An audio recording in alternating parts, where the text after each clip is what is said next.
మాక్లూరు మండల కేంద్రంలో ప్రభుత్వ హై స్కూల్ నిర్మాణం వెంటనే పూర్తి చేయాలని ఈరోజు మాక్లూరు ఎంఆర్ఓ గారికి వినతి పత్రం ఇవ్వడం జరిగింది.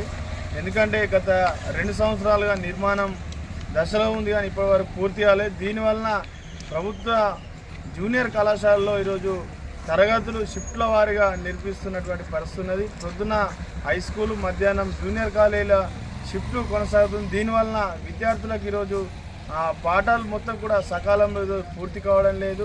సిలబస్ కూడా పూర్తి కానటువంటి పరిస్థితి ఉన్నది. అన్ని సబ్జెక్టులకు సంబంధించినటువంటి పాఠాలు కూడా పూర్తి కావడం లేదు. దీనివలన విద్యార్థులు అనేక ఇబ్బందులకు ఎదుర్కొంటున్నారు. వెంటనే పూర్తి చేయాలి. అదేవిధంగా మండల కేంద్రంలో అన్ని ప్రభుత్వ పాఠశాలల్లో ఎంఈఓలు తనిఖీ చేయాలి, అక్కడ ఉన్నటువంటి సమస్యలు పరిష్కరించాలి.